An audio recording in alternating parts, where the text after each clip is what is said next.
My dear brothers and sisters, Mes we chers have frères been et blessed sœurs, today nous avons été bénis d'entendre aujourd'hui des serviteurs inspirés de Dieu nous conseiller et nous encourager. Nous savons tous, où que nous soyons, que nous vivons des temps de plus en plus périlleux.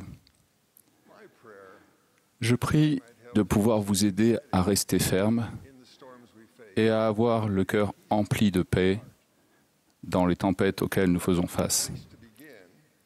Pour commencer, nous devons nous rappeler que chacun de nous est un enfant bien-aimé de Dieu, qui a des serviteurs inspirés.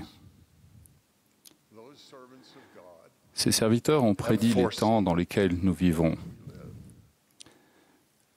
L'apôtre Paul a écrit à Timothée « Sache que dans les derniers jours, il y aura des temps difficiles. » Toutes les personnes qui ont des yeux pour voir les signes des temps et des oreilles pour entendre les paroles des prophètes savent que c'est vrai. Le danger le plus grand que nous ayons à affronter, ce sont les forces du mal. Elles augmentent. Il deviendra donc plus difficile, et non plus facile, d'honorer les alliances que nous devons contracter et respecter pour vivre l'évangile de Jésus-Christ. Ceux d'entre nous qui sont inquiets pour eux-mêmes et pour les personnes qu'ils aiment trouveront l'espoir dans la promesse divine qu'il existe un lieu sûr au milieu des tempêtes à venir. Voici une description de ce lieu. Il a été décrit à diverses reprises par les prophètes. Par exemple, dans le livre de Mormon, un père inspiré et aimant a expliqué à ses fils comment se fortifier pour rester ferme dans les tempêtes qu'ils allaient affronter.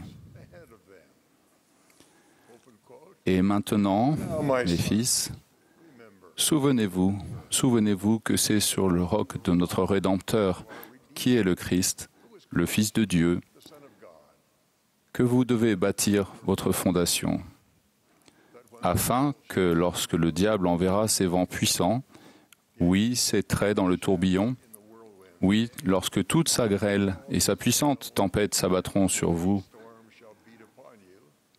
cela n'est aucun pouvoir sur vous, pour vous entraîner en bas jusqu'au gouffre de misère et de malheur sans fin, à cause du roc sur lequel vous êtes bâtis, qui est une fondation sûre,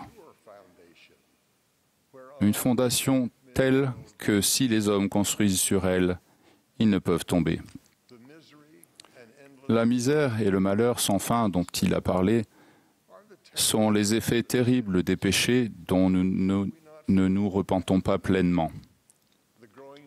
Les tempêtes grandissantes sont les tentations et les attaques croissantes de Satan.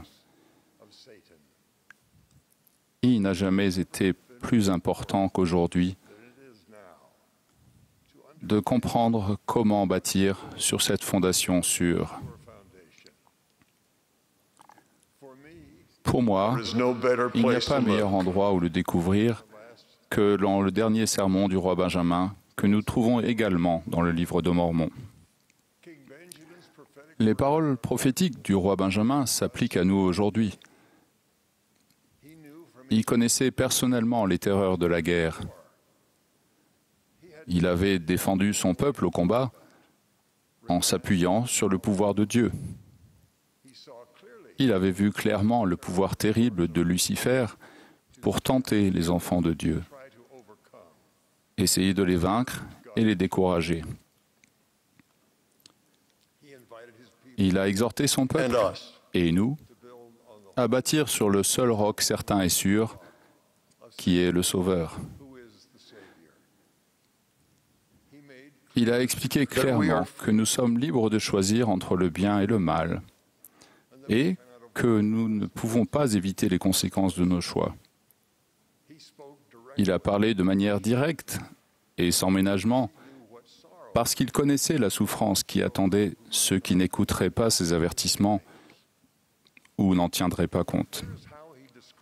Voici comment il décrit les conséquences qui découlent de notre choix de suivre soit l'inspiration de l'Esprit, soit les messages maléfiques de Satan, dont la volonté est de nous tenter et de nous détruire.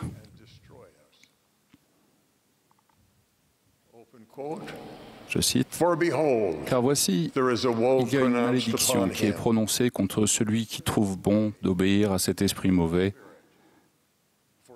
car s'il trouve bon de lui obéir et reste et meurt dans ses péchés,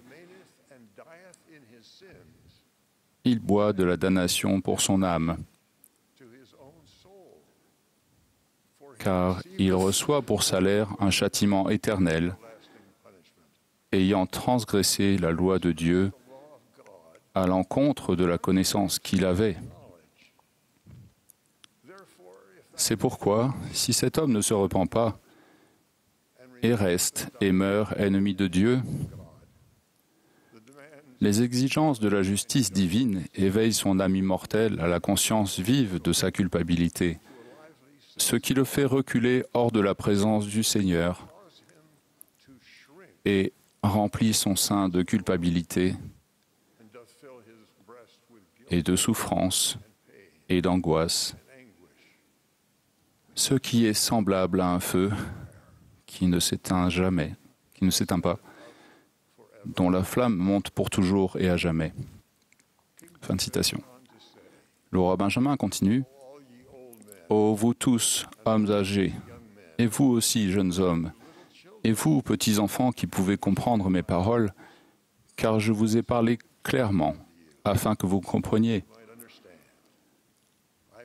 Je prie que vous vous éveilliez au souvenir de la situation affreuse de ceux qui sont tombés dans la transgression. La puissance de cette mise en garde concernant le repentir inscrit dans mon esprit l'image du moment certain où vous et moi nous tiendrons devant le Sauveur après cette vie.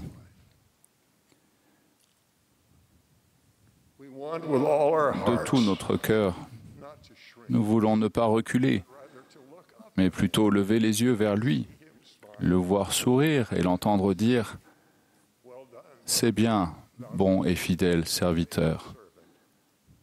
Entre. » Le roi Benjamin indique clairement comment nous pouvons recevoir l'esprit d'entendre ces paroles, l'espoir d'entendre ces paroles, en trouvant dans cette vie le moyen de connaître un changement de notre nature grâce à l'expiation de Jésus-Christ. C'est la seule façon de bâtir sur la fondation sûre et ainsi de rester ferme pendant les tempêtes des tentations et des épreuves à venir. Le roi Benjamin décrit ce changement de notre nature grâce à une magnifique métaphore qui me touche profondément. Elle a été utilisée par les prophètes pendant des millénaires et par le Seigneur lui-même. La voici.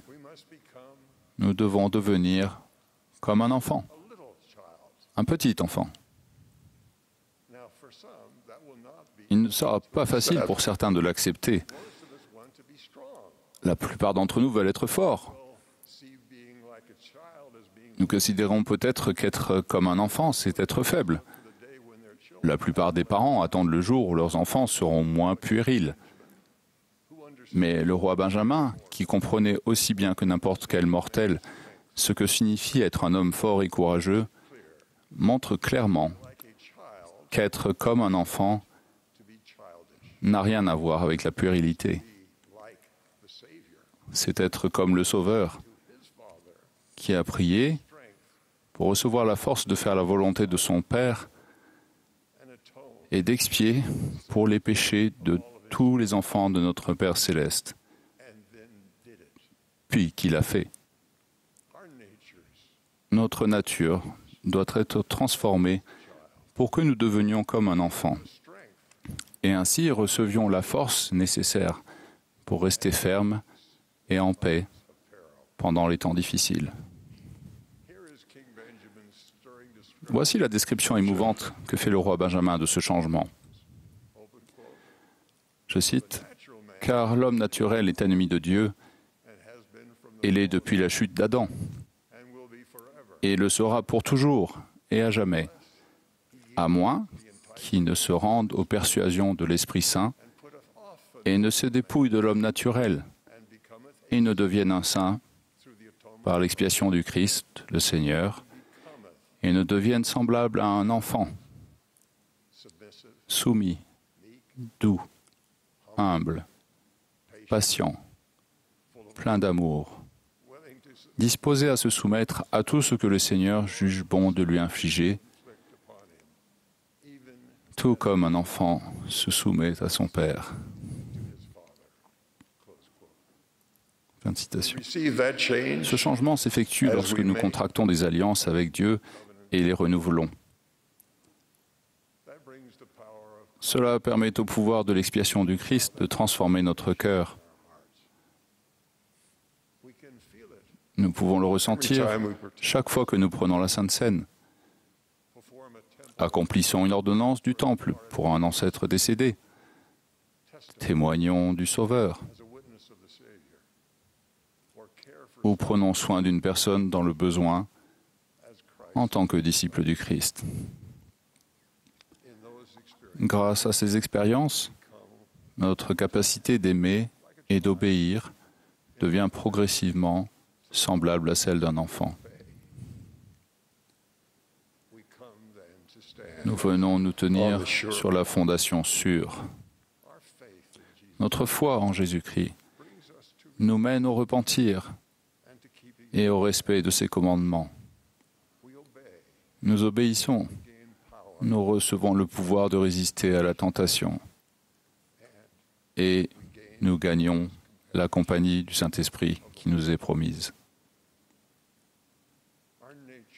Notre nature change et nous devenons comme un petit enfant, obéissant à Dieu et plus aimant. Ce changement nous qualifiera pour jouir des dons qui viennent du Saint-Esprit. La compagnie du Saint-Esprit nous consolera, nous guidera et nous fortifiera. Je comprends mieux ce que voulait dire le roi Benjamin quand il a affirmé que nous pouvons devenir comme un petit enfant devant Dieu. J'ai appris par expérience que le Saint-Esprit parle le plus souvent d'une voix douce, plus facile à entendre quand le cœur est humble et soumis, comme celui d'un enfant. Je veux seulement ce que tu veux. Dis-moi juste ce que c'est. Lorsque les tempêtes de la vie arrivent, vous pouvez être ferme parce que vous vous tenez sur le roc de votre foi en Jésus-Christ. Cette foi vous conduira au repentir quotidien et au respect constant des alliances. Alors, vous vous souviendrez toujours de lui, et à travers les tempêtes de haine et de méchanceté, vous serez non seulement ferme et plein d'espoir, mais en plus, vous tendrez les mains pour amener les autres en sécurité sur le roc avec vous. La foi en Jésus-Christ mène toujours à un plus grand espoir et à des sentiments de charité envers autrui, ce qui est le véritable amour du Christ. Je vous témoigne solennellement que l'invitation du Seigneur Jésus-Christ à venir à lui vous est adressée. Il vous invite, parce qu'il vous aime et aime ce que vous aimez, à venir à lui pour avoir la paix dans cette vie et la vie éternelle dans le monde à venir. Il sait parfaitement quelle tempête vous affronterez lors de vos épreuves dans le cadre du plan du bonheur. Je vous supplie d'accepter l'invitation du Sauveur. Comme un enfant docile et aimant, acceptez son aide Contractez les alliances qu'il offre dans l'Église de Jésus-Christ des saints des derniers jours et respectez-les. Elles vous fortifieront. Le Seigneur Sauveur connaît les tempêtes et les lieux sûrs sur le chemin qui mène à lui et à notre Père céleste. Il connaît le chemin. Il est le chemin. J'en témoigne au nom de Jésus-Christ. Amen.